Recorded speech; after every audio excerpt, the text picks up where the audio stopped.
Enjoy the session.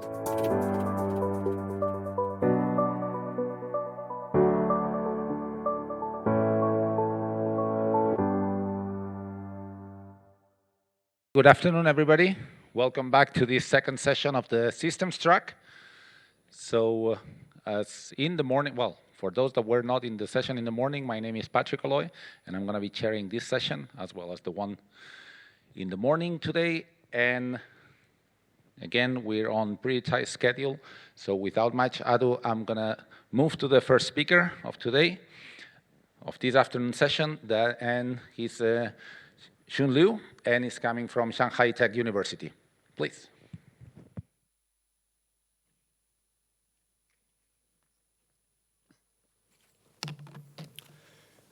Okay. Good afternoon, everyone. My name is Xun Liu. I'm currently a graduate student at the Shanghai Tech University. Here, I'm so glad to introduce our recent work, PIOSO, Pairwise Interaction Learning-Based Graph Neural Network for Synthetic Lethality Prediction in Human Cancers.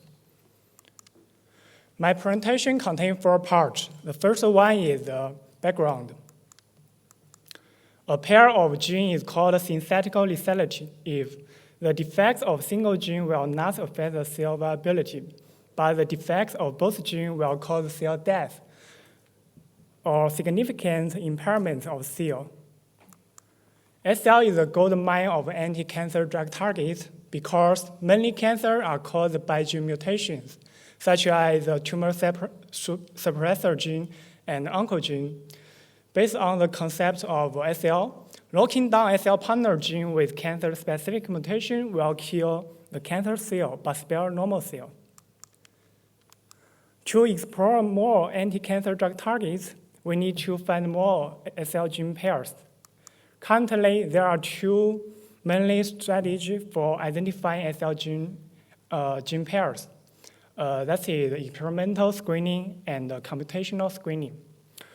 Experimental screening adopts wet lab techniques such as RNA or CRISPR to perturb or knock down the gene of interest in model organism or human cell lines. However, it has some disadvantages such as high cost of target effects and lack consistency among different cell lines. Existing computational methods can be divided into hypothesis-based statistical methods and supervised machine learning-based methods. Hypothesis-based statistical methods use statistical inference to predict SL interaction based on the assumption of the mechanism of SL, such as the DAISY. And the traditional machine learning, generally, they first perform feature selection, such as, and then use SVM or random forest to predict SL gene pair. SL interaction can also be represented by a SL graph, where each node represents a gene, and each edge represents the SL relationship between 2 genes. Based on SL graph, graph neural network-based methods such as DDGCN and GCAT for SL have been proposed. However, this method ignores the biological information of genes. To resolve this problem, last year, our research group constructed the SynLesKG, a knowledge graph about SL. And we use the SynLesKG to learn the biological information of genes. It's a knowledge graph-based graph neural network named KG4SL, and it was accepted by ISMB ECCB 2021. KG4SL is a 2-tower architecture. Such a 2-tower architecture is good at learning the surrounding context centered around the gene, but may fail to capture the pairwise interaction between them. Besides, the mechanism of SL, the key translation SL into cancer therapeutical are often unclear. Few machine learning-based methods have been helpful for understanding the mechanism of SL. To address these issues, we propose a pairwise interaction learning-based graph neural network to capture the pairwise interaction between genes to make the representation of genes more expressive. And also it can provide an insight for understanding the mechanism of SL via the weighted path in the encoding graph by attention mechanism. Next part is method. This is an overview of a PUSO. Give a gene pair, we first generate an encoding graph of these two genes. And then we use a gene model to learn the representation of gene in the encoding graph. And then we fuse the latent feature learned from the encoding graph and the explicit feature learned from multi-omic data as the final representation of gene pairs.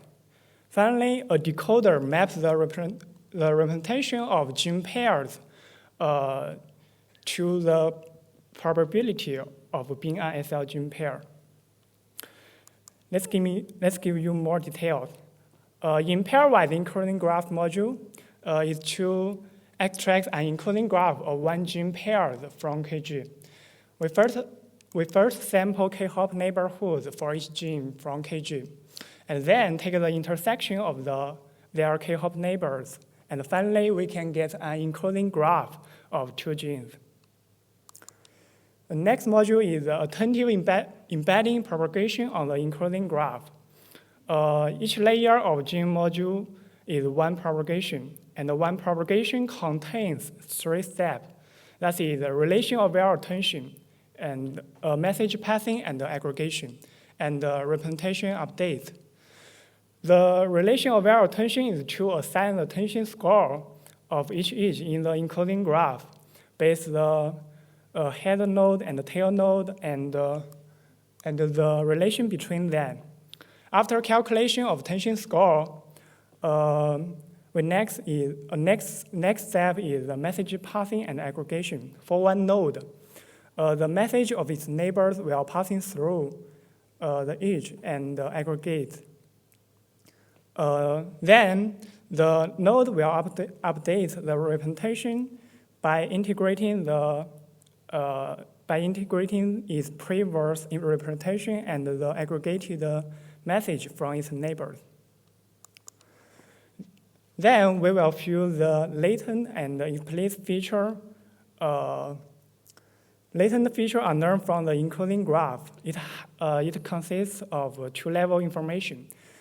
At a node level, the representation of node at L layer is obtained by the L's propagation in the encoding graph. At a graph level, the representation of a graph is obtained by taking average of the representation of node in the encoding graph after the L's propagation. The layer aggregation mechanism enable better structure-aware representation. So we concatenate the representation of each layer at node level and the graph level separately.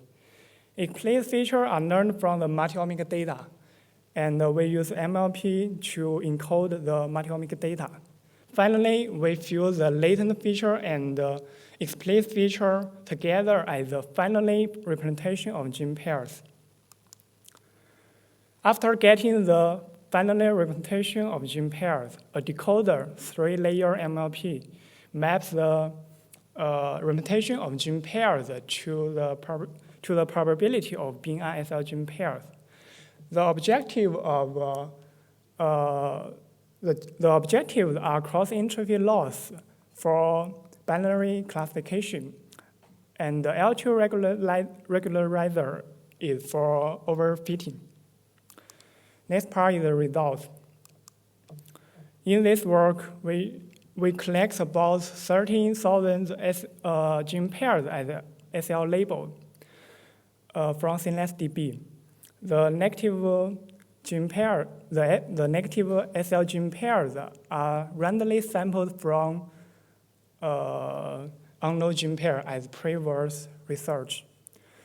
Besides, we use a seamless KG, a knowledge graph. It contains 11 types of entity and 24 types of relationships to as the input of our model.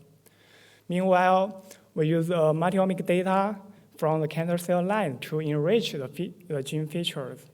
They are gene expressing, somatic mutation, and copy number variation.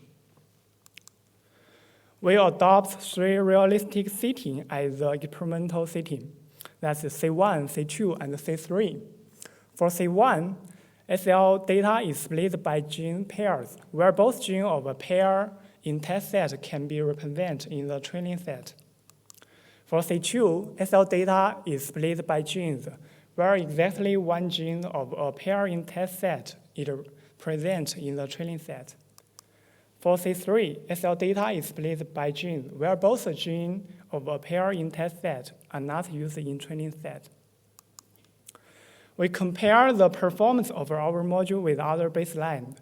Under above-mentioned three settings, we can see that our module achieves the best performance among 3 settings, especially the C3 setting. It's about 10% better than the second best method, GCATSL. C3 setting is the most challenging setting among 3 settings. It needs a model to be more generalizable. And this indicates that by capturing the pairwise interaction between 2 genes can effectively improve the performance of SL prediction, especially in C3 setting. In case study, we choose 1 gene pair, Caris and PLK1, which have been validated to be an SL gene pair in lung cancer. PLSO predicts that Caris and PLK1 is an SL pair, is consistent with the label. Then we generate an encoding graph between Caris and PLK1. And highlights the high attention score calculated by the PLSO. We can see that the node artery cancer connects to Caris and PLK1 with high attention score. The relation of 2 each are expressed. That means that Caris and PLK1 expressed simultaneously in artery cancers. And one exception of the mechanism of SL is that the 2 genes co-expressing, if 2 genes co-expressing, the 2 genes may exist SL interaction. So this indicates that Caris and PLK1 may exist SL interaction in artery cancers. Besides, recently, a research reports that the inhibitor of PLK1 can use it to treat the Caris-mutated artery cancer. Besides, we perform the enrichment analysis. Those genes along the pathway, those genes along the path between 2 genes enriched in metabolic pathway and DNA binding. This indicated that this gene can be participated in the cell proliferation and thereby contribute to the SL interaction between them. Finally, in this work, our major contribution is to highlight the crucial importance of pairwise interaction between 2 genes, and it can provide insights for understanding the mechanism of SL. In the future, we plan to expand the knowledge graph about SL to make it more informative. And we also plan to collaborate with biologists to predict SL pair with wet lab. That's all. Thanks for your attention.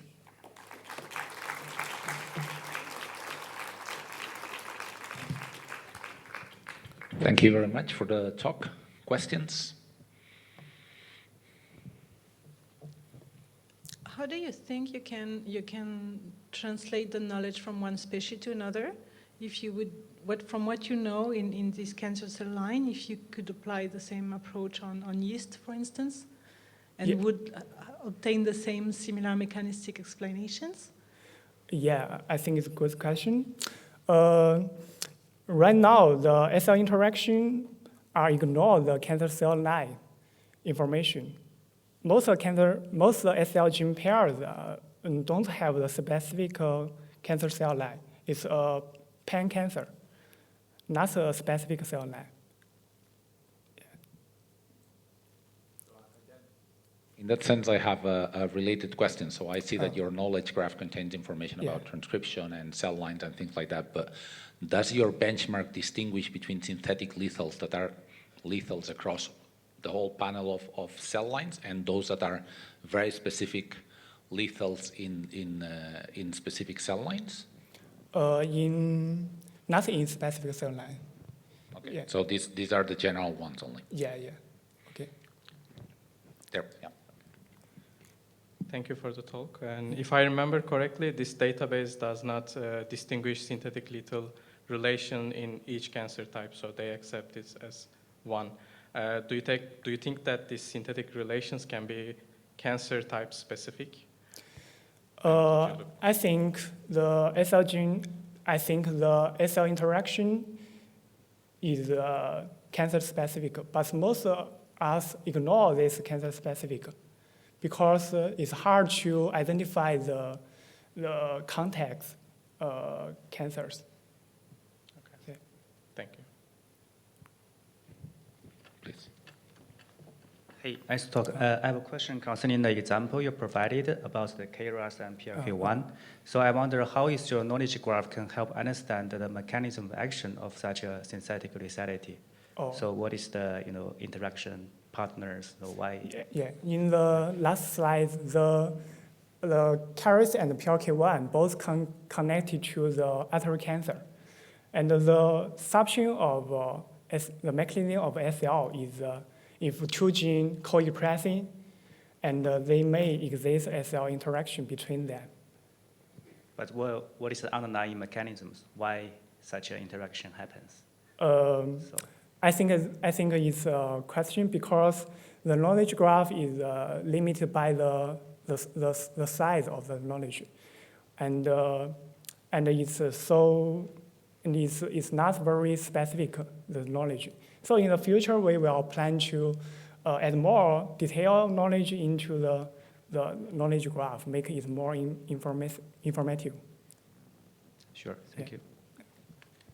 Okay, thank you very much. Thank you. So let's move to the next speaker, who is Federica Eduati from the Eindhoven University of Technology.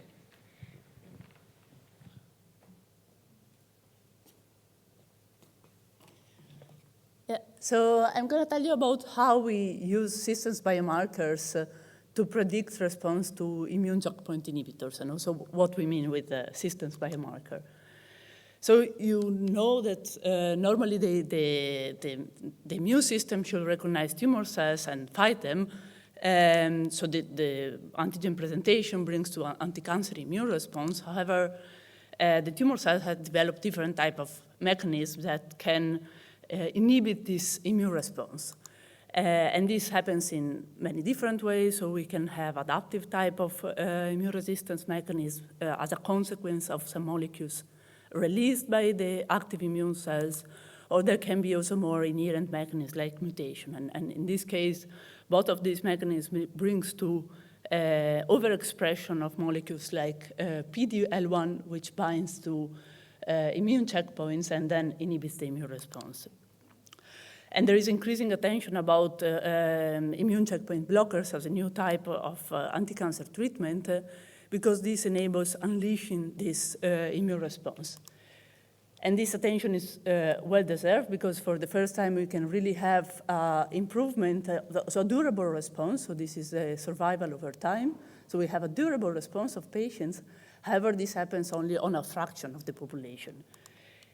Therefore, we really need to have ways to identify biomarkers of response and also to understand why some of the patients don't respond and what are the mechanisms behind this.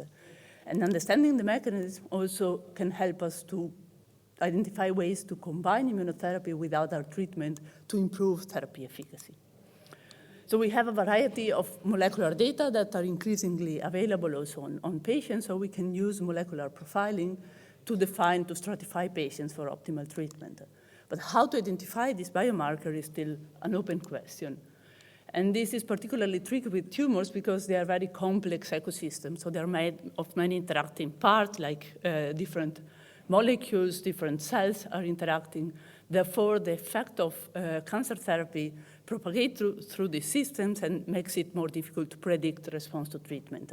At least it's not really possible to predict the treatment response by looking at individual mechanisms, just like individual genes mutations.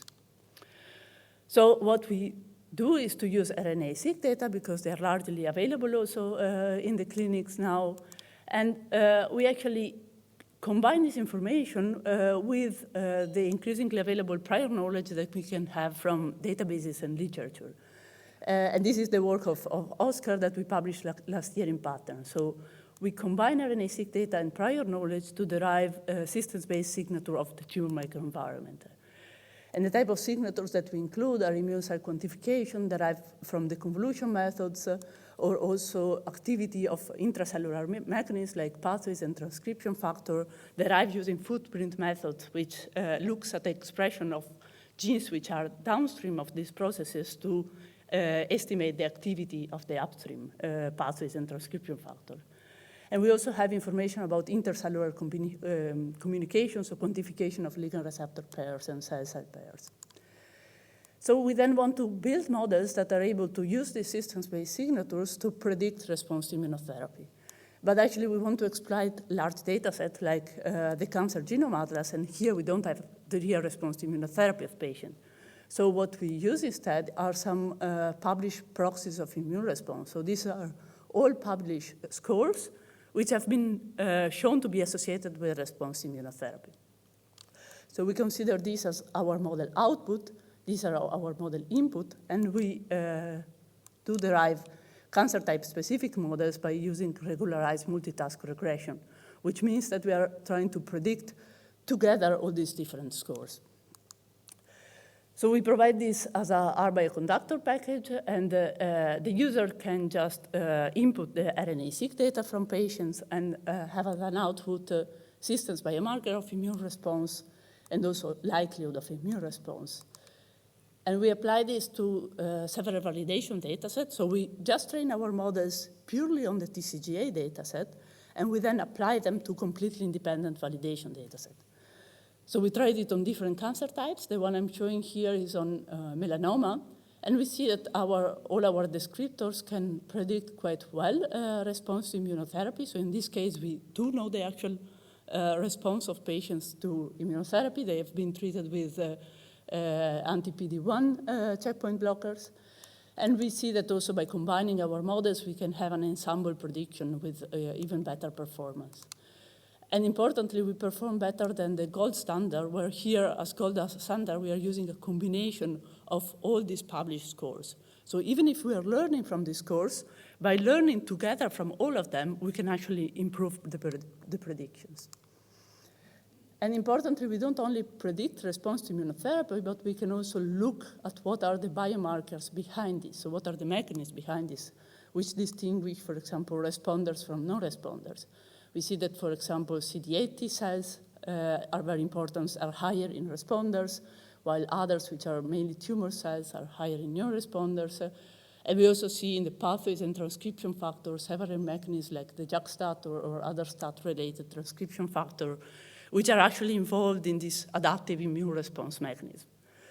And in the paper, we go more in details in the interpretation of the biomarker, and we also look at how negative biomarkers can actually be used also to inform about possible mechanisms of resistance and therefore inform about how we could combine immunotherapy with other type of treatment.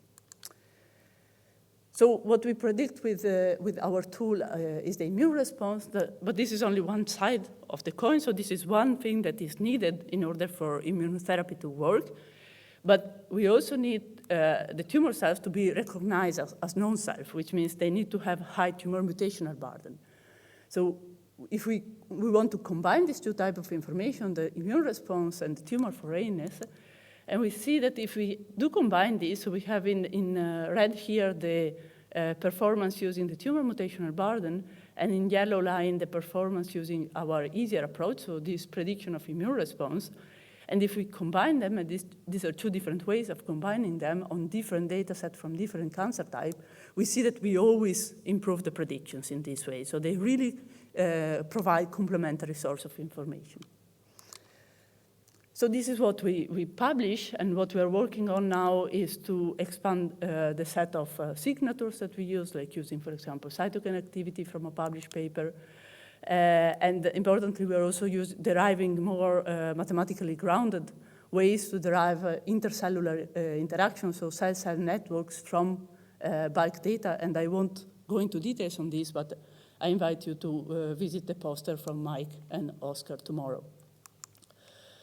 So what I described so far, for example, the quantification of immune cells is this side, so here. So we look at the compositions. We know that if we have more effector cells, we are more likely, the patient is more likely to respond to immunotherapy. But there is another important component, which is the spatial localization. So if the tumors are inflamed, so if the immune cells are infiltrated in the tumor, this is much more likely to respond to immunotherapy than a case of excluded tumors, where the immune cells are just on the border of the tumor, or even a desert tumor. So what we did was to take some spatial features from two published studies, and then we look at if our cell fractions alone or combine this spatial information. So we look if this addition of spatial information can improve model performance. And we see that in some cancer types, in some cases, we can have an improvement. However, these published methods were really not focused on immunotherapy response, so they were not really capturing all the type of spatial context that we wanted. So what we're working now on is to derive our own set of spatial features. So we start from pathology slides, and then, so this is the work that Jon and Oscar are doing at the moment. So we take the pathology slides, we tile them, and we derive some features for each tile. So this is actually using a published approach. And at the same time, we derive from the bulk RNA-seq data set quantification of cell types for each patient, so for each slide. So we now have a quantification of the cell type for each slide and a set of features for each tiles. And then we do transfer learning by using weakly supervised learning. So we first assign to all the tiles in one slide the same label, which is this one here, and then we let the model train. So in this way, we derive actually a quantification of the cell types for each tile. So we can really derive a map of how the cell types are distributed in the slide. And we can then interpret this as a graph and then derive graph properties that correspond to spatial features. So the idea is that we want in this way to distinguish, for example, immune-enriched phenotype from phenotypes which are immune-enriched but also fibrotic. And we want to do this from pathology slides. So if we look at some example map from one of each example from one of each molecular subtype, we see that indeed we have that in general tumor T cells are more abundant in the immune-enriched and also in the immune-enriched fibrotic tissue. But in the immune-enriched fibrotics, they are more constrained on the side of the tumor. And we can also look at, for example, the distribution of the cancer-associated fibroblasts. So we see that they are more abundant also in the immune-enriched fibrotics. And what we are working on now is on the use of this graph model. So we interpret this as a graph, and we are deriving a series of quantifications that allow us to characterize these different type of molecular subtypes. So we see, for example, we are using the largest connected component, and we see that T cells tend to have a largest connected component, both in the immune-enriched and the immune-enriched fibrotics. But if we combine this information with information about the largest connected component from the cancer-associated fibroblast, we see that the fibrotic, like also the immune-enriched fibrotic, have a large component also here. And we can look also at other properties like co-occurrence of different cell types, and also here we can identify immune-enriched or shortest path between different cells. And we are now in the process of deriving a large collection of features which can provide us a pattern and distinguish different types of molecular subtypes, with the idea that now we're focusing on these molecular subtypes, and eventually we want to use it to more to really link it to response to immune checkpoint blockers. So what I want so some take-home message from this presentation are that, so we really believe that using systems type of approaches is very important in the characterization of cancer patients. And systems approach means that we want to understand how the system as a whole works instead of looking just at individual mechanisms. Probably being the systems track, I don't need you to convince you about the importance of systems approach. But I think they really allow us to derive more predictive and also more interpretable type of biomarkers. And in our work, we tend to focus, the one I presented here, we tend to focus more on data that are clinically available, although there might be other data acquisition modalities which are better suited, but RNA-seq data and pathology images are quite available now in the clinics. And RNA-seq data have been quite exploited already to predict immunotherapy response, but there is still very few works that try to automatically exploit pathology images for this. And I really believe that they provide a very complementary type of information because they can really allow to provide a special characterization which is important in the prediction of immunotherapy response. And with this, I want to finish. I want to thank the members of the group, and I already mentioned the people involved in the work that I presented here, and also the main collaboration for these works.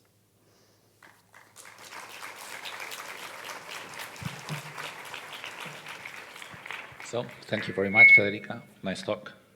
Questions?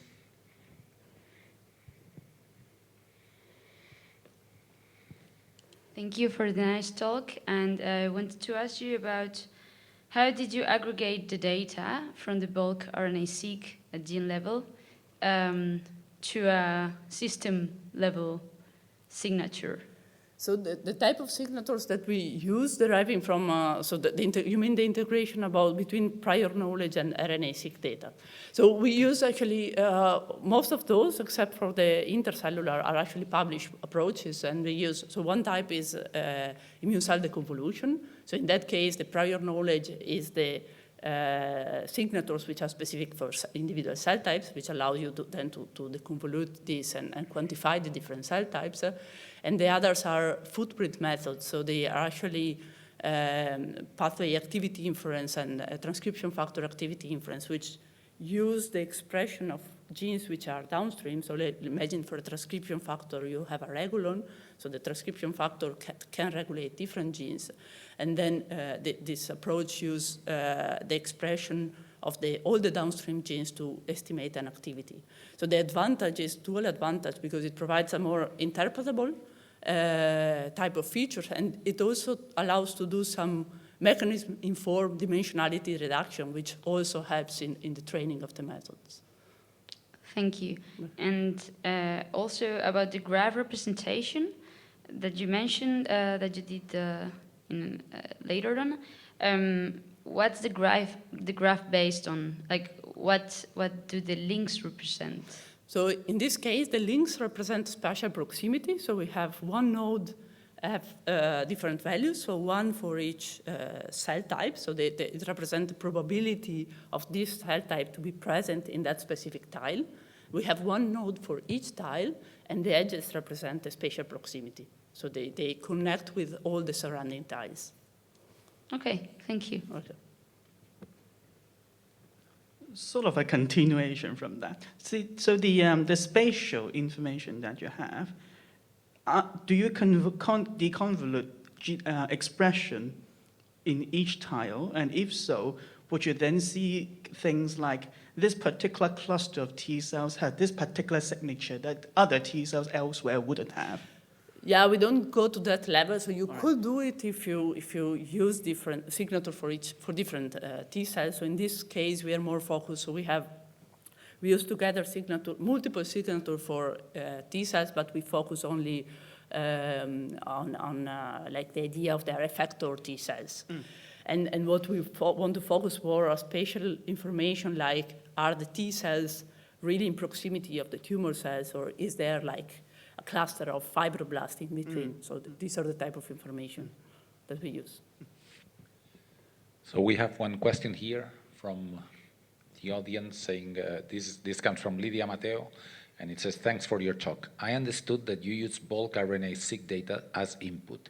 If you were to predict response to immune checkpoint inhibition from single-cell RNA-seq, which cell types would you use to generate the pseudo-bulk? Would it work with FACS-sorted epithelial cells? And then she says that different immune cell types may have very different cell type composition. Yeah, so the idea here is that we want to focus on bulk data because we want to use type of data which are largely available in the clinic. So where there are big validation data sets, while single cell data, I think they are more informative, of course, because you can really characterize better the individual cell types, but they are much less abundant. So I wouldn't probably use this type of approach for single cell data. So, okay, so the answer is not, you would not focus on any individual cell type? Yeah, also in general, I will not focus on any individual method. cell type, but will exploit more the fact that the quantification of all the different cell types allows you to see. So I will let the algorithm learn from all of them and then see which one are more predictive. Okay, thank you very much.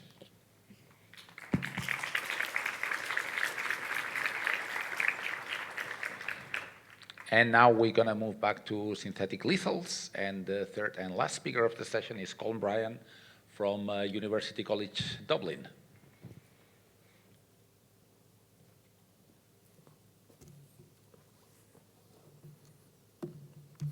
Okay, good afternoon, everybody, and thank you to the organisers for giving me the opportunity to speak.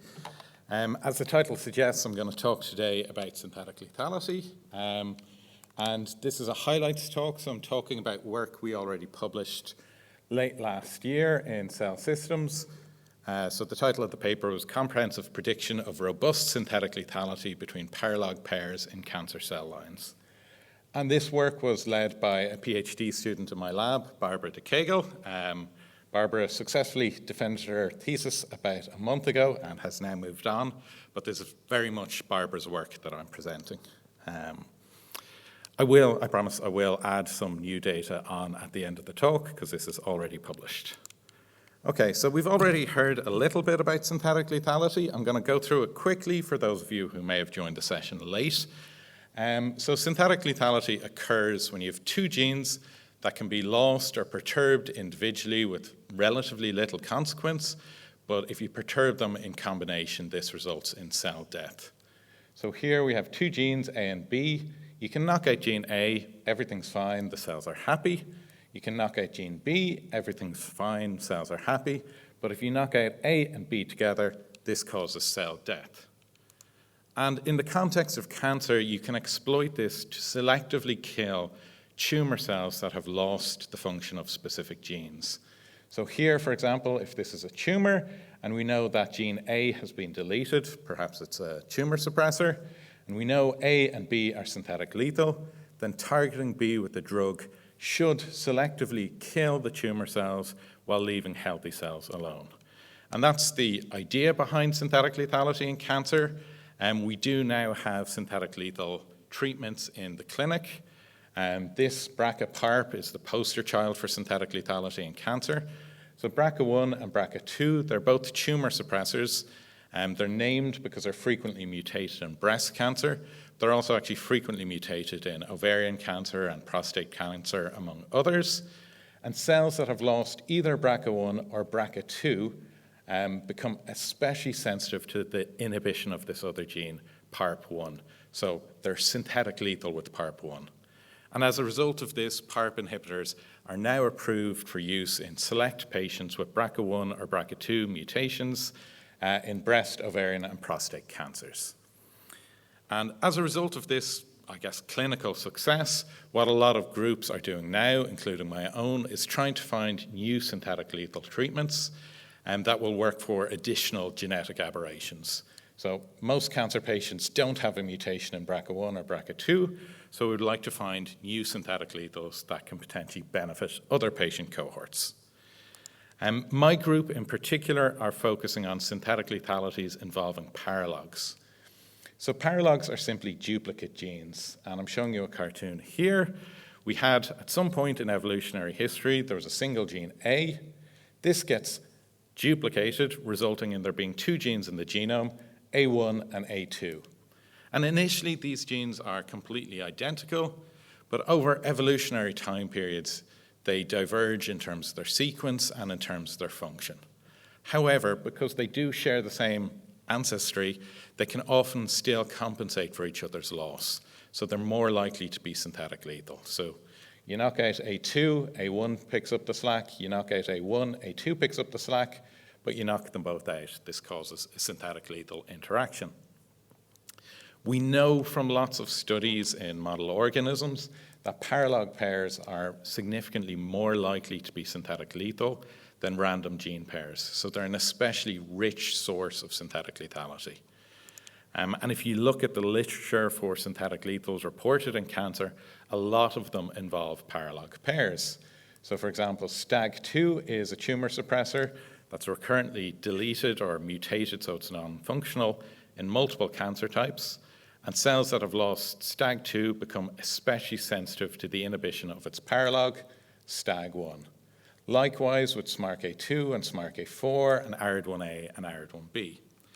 And when we started this project, we went through the literature and we found 12 examples where people had found a synthetic lethality involving a pair of paralogs that are where at least one is recurrently mutated in cancer. We wanted to move beyond that, so beyond these 12 pairs, and we wanted to predict synthetic lethality for all human paralog pairs. Depending on how you count it, there's about 35 to 40,000 paralog pairs in humans. And the reason we wanted to do this is because 60% of human genes have at least one identifiable paralog. So even though we're only exploiting one type of synthetic lethality, it may be applicable for most genes because most genes have paralogs. Paralogs are also, we found in more recent work, much more likely to be deleted in tumors, so they're actually more frequently targets in cancer. The challenge with this was that we needed training data. So I mentioned we found 12 examples from the literature. That's not enough to develop a machine learning approach. There were some combinatorial CRISPR screens published when we started, and more arrived during this process. These are double perturbation screens, but they all screened relatively small subsets that were highly biased. It's very hard to develop an unbiased classifier if you've got a very biased training set. So we decided to develop our own training set of paralog synthetic lethalities. We did this using the data from the DETMAP. It's a really large-scale project from the Broad where they've molecularly characterized about 1,000 cancer cell lines, and they've also done genome-wide CRISPR screens in these cancer cell lines. So we know which genes are essential in which cancer cell lines. And we can tie that together with the molecular profiling data, which is exactly what we did. So we use this data to find instances where loss of one member of a paralog pair, we're calling A2, made the cells more sensitive or was associated with increased sensitivity to the other paralog. So you lose A2 here. These are cell lines that have lost A2, and they're more sensitive to the inhibition of A1. They're more likely to die if you knock it out. So we applied this approach at scale to about 4,000 paralog pairs. Those were the ones that were recurrently deleted in the panel, or recurrently mutated, so they're no longer functional, or recurrently silenced. Of these 4,000 or so pairs, only 127 were synthetic lethal. at a 10% false discovery rate. That's one of the major challenges in discovering synthetic lethals. So even though this is a very biased set that we expect to be enriched in synthetic lethality, it's still quite rare to identify a synthetic lethal interaction. We are looking across multiple cell lines. These cell lines are derived from different cancer types, so this kind of addresses some of the questions earlier. So here we're looking at stuff that you can see across multiple cell lines rather than in just one cell line. One of the nice things was that we actually identified a lot of the known previously validated paralog synthetic lethalities. So STAG2, loss of STAG2 is associated with dependency on STAG1, likewise for ARID1A and ARID1B. So this gives us some confidence in our results. So we had these true positives, and we treat the rest as true negatives, and then we can start to do machine learning style analysis to see what predicts synthetic lethality. And the first thing we looked at was sequence identity. And we know, especially from studies in yeast, that sequence identity is a very good predictor of synthetic lethality between paralogs, and that's reasonably intuitive. If the two genes are very sequence similar, you might anticipate that they'll be functionally similar and hence able to compensate for each other's loss. And that's what we see. So this is just a ROC curve showing the ability of sequence identity to predict synthetic lethality. A perfect ROC curve would go straight up and then across. A random ROC curve goes across the diagonal. We can see that sequence identity is somewhere in between. Those of you who work in machine learning probably know that ROC curves are not necessarily useful when you have imbalanced data, so we also looked at precision recall curves. So we used this to evaluate a whole load of different features to see what predicts synthetic lethality. For example, we looked at whether or not the total number of protein-protein interactions a paralog pair has, whether that predicted synthetic lethality. The logic being that if they're well connected in the protein-protein interaction network, they might be more important and therefore they might be synthetic lethal. Turns out that that's not a very good predictor of synthetic lethality.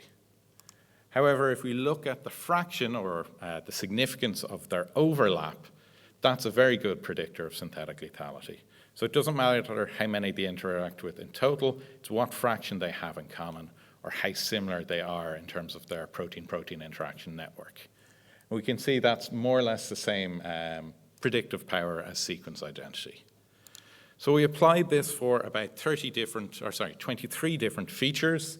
I'm showing you the ROC curve, or the area under the ROC curve here, average precision over here, and you can see that there's a whole load of different features that are to varying degrees predictive of synthetic lethality. These are the three I've mentioned: sequence identity, shared protein-protein interactions, and total protein-protein interactors. But others, like features derived from gene expression and conservation across species, are also predictive. So these are individual features. We next wanted to see, can we integrate them all to make a better predictor than any individual feature? So we integrated everything using a random forest-based approach, and we found that, as one would hope, the random forest outperforms sequence identity, which is the best individual feature. And it's more, you see a much bigger difference when you look at the precision recall curves.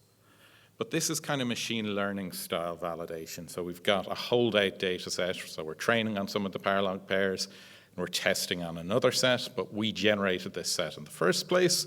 So we wanted a slightly more orthogonal and robust way of evaluating these. So we looked at combinatorial CRISPR screens. So as I mentioned, these kind of started appearing as we were working on this project. So combinatorial CRISPR screens, the way they work is you have guides that knock out one gene, guides that knock out the other gene, and then guides that knock out, or constructs that knock out both genes together. And you look for instances where both genes can be individually knocked out with relatively little fitness defect, but their combination causes a severe fitness defect. And this can now scale to thousands of gene pairs. At the time, people had done hundreds of paralog pairs. One of the drawbacks of these screens is that they're still relatively noisy. So what we did to handle this is we combined the results from multiple screens. At the time, there were 4 screens available.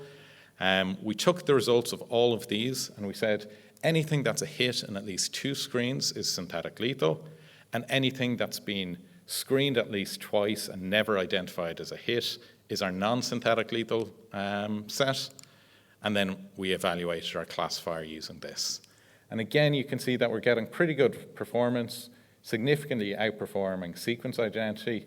And over here, you can see that at a reasonable level of recall, we're getting pretty good precision, even though these are still quite rare events. So our classifier can reasonably accurately predict pairwise CRISPR screen results. This has kind of been alluded to with earlier questions, but one of the surprising findings from these combinatorial screens is that most synthetic lethals are found in a cell line specific fashion. So this is the result of one combinatorial CRISPR screen, but the others are fairly similar. Here, 3 different cell lines were screened with hundreds of paralog pairs. They had some hits in common, so 9 hits in common, but there were many more hits that were cell line specific. So about 60 to 70% of the hits only occurred in one of the 3 cell lines.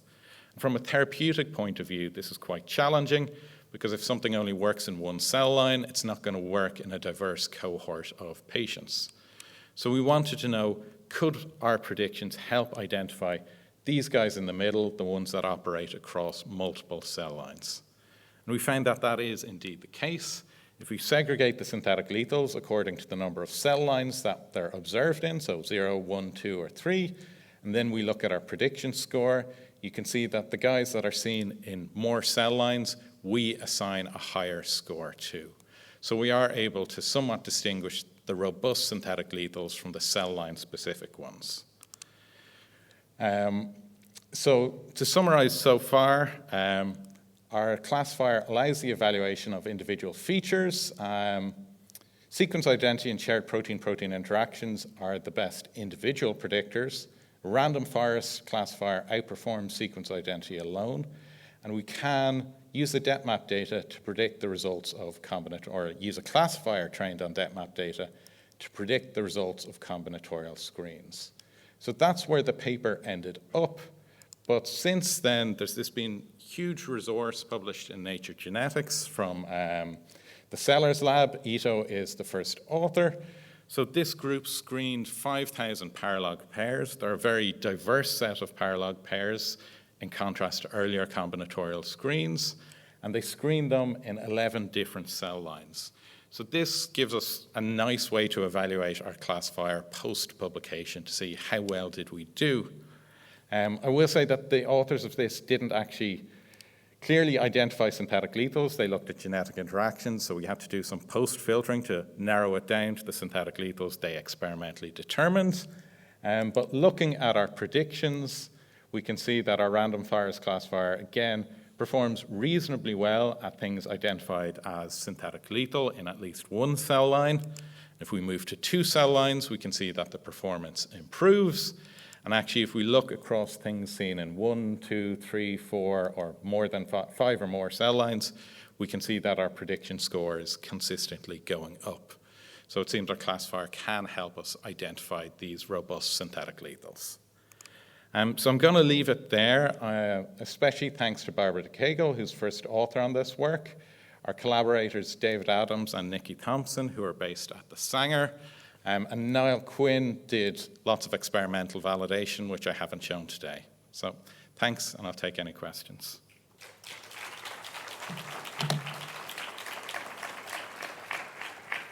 Thank you very much. So I'll shoot the first one while he gets there. So basically, we know from yeast that co-complex membership are depleted in genetic interaction. So the rationale means that if you screw up one protein in the complex, you already screw up the whole complex, and then therefore there are no synthetic lethals. But I've seen that, well, first of all, that co-complexes is a source of many paralogs in eukaryotic cells, and then that I've seen in your table that it's still predictive of synthetic lethality. Is this because we're not, with the CRISPR, we're not completely abolishing the function of all the proteins, or? So I think it depends on how you define co-complex relationships, and it's obviously done much better in yeast than it is in humans. But actually most of those, the ones I showed with the low throughput validation, they're gene pairs that operate in the same paralog, but there's a paralog switch. So you've lots of forms of, so ARID1A works in a BAF complex, and ARID1B works in a BAF complex. They're never in the same complex together, but they're in variants of the same complex. So depending on the annotations you use, they can be annotated to the same complex. So I don't know, does that answer? Well, we have to look at, I mean, because in yeast this is a very robust result, right? So it's very, very clear. And I don't know, I mean, I thought that, I mean, my comment was going to be that maybe you could use this to clean up your data, but then I've seen that's still predictive. Yeah, no, and ARID1A and ARID1A or ARID1B are, you know, it's a real multiple groups have validated that synthetic lethality, but what's actually happening is that they're never in the same complex together. There's two different forms of that complex. One has ARID1A and one has ARID1B. So if you do a pull down on another member of the complex, you get them both, yeah. Sorry, I'm the chair, so I took advantage. Now, your turn. Nope. Okay, now it's working, yeah. Okay, thank you. I like the machine learning approach, but I wonder if you can provide more insight on the biology basis of these. Because you mentioned that the things that are interact don't necessarily mean that they're synthetic co-lethal. And I agree with that. In fact, a lot of the PPI data have these all different type of, anything from physical interaction to functional interactions. Whereas, on the other hand, you may think the isosome may explain the phenomena better because then if you have mutations and somehow if you block both pathways, and it would actually kill the organism. But in that sense, and the parallel may not be the right explanation. What is your explanation that can direct us more rationally looking at these synthetic lethality pairs? So one of the things I haven't discussed here, but that's in the paper, so we use an interpretable approach to provide explanations on a per pair basis. So I'm not saying this feature is important, but this feature is important for this individual gene pair. And we see that our predictions are made for different reasons for different paralog pairs. So sometimes we predict a pair to be synthetic lethal because they work in an essential protein complex. Sometimes it's because they have high sequence identity. So in terms of the feature importance, that varies from paralog to paralog. So that helps you, I guess, gives you some biological intuition as to why a given gene pair might be predicted to be synthetic lethal. Yeah, another related one is your tissue specific, cell line specific data is not as good. Do you think that it was because of the expression of the pair, or is it because of the upstream or downstream genes that are somehow also have passenger mutations that make the pathways not completely blocked to apoptosis? So what we're trying to do now is actually address that question. So we're trying to develop cell line specific predictors of synthetic lethality. And actually, I didn't mention, we are looking for postdocs and PhD students, if anyone's interested. But I would say at the moment, because there's so few experiments, like most of these screens are done in even 11 cell lines, it's very hard to start to determine what makes something cell line specific. Because there's so many variations between these cell lines. They're very genetically heterogeneous. So it's hard to say at the moment what makes a gene pair context-specific synthetic lethal. Thank you. There. Hello, thank you for the interesting talk. I was actually curious about your classification method. Have you, what kind of method did you use to select the negative example of your classification method? And have you tried different kind of approach for this selection of the negatives? So this is partially why we started with our own training set. So we tested 4,000 paralog pairs, and they were the pairs where basically one of the members was deleted or silenced in enough tests to do a statistical test. So the stuff that we're calling negative is stuff that we have tested, and we found no association. So it was like p greater than 0.05. Nice. So it's not randomly selecting gene pairs. There's stuff where we have reason to believe that they're not synthetic lethal, or at least not synthetic lethal across a panel of cancer cell lines. Yeah, and so the imbalance is how much between the... So it's about 97% not synthetic lethal, so it's a huge imbalance. Okay, thanks. So we have an online question here from Ralph Zimmer that says, there is a very high variability, especially in the validations of the true positives, such as the stack 1-2 pair. Isn't that a problem? Say again? There is a very high variability, especially in the validations of the true positives, such as the stack 1 and 2. Isn't that a problem? I mean, that's a problem for the field, is that even the validated synthetic lethals they're discovered across a panel of cancer cell lines, but not every gene with STAG2 mutation is sensitive to STAG1. And again, like the cell line specificity, we don't understand why that's the case. And very last question. Thank you for your talk. My question is your final set of synthetic lethal pairs are also biased towards a specific gene group like BRCA1 or 2? And no, so we started out with basically all paralog pairs. The bias we introduced is we don't look at huge paralog families, because sometimes you have a paralog family with 100 genes, and if you look at all pairwise combinations, that just dominates your training set. But beyond that, it's basically, it's reasonably unbiased. And in the paper, we do go through like looking at all paralogs and the bias versus our paralogs versus what's been screened. And ours is not completely unbiased, but it has a lot less bias than other data sets. okay, thank you. Thank you. Okay, thank you very much, Colm, and thanks to the 3 speakers of this session.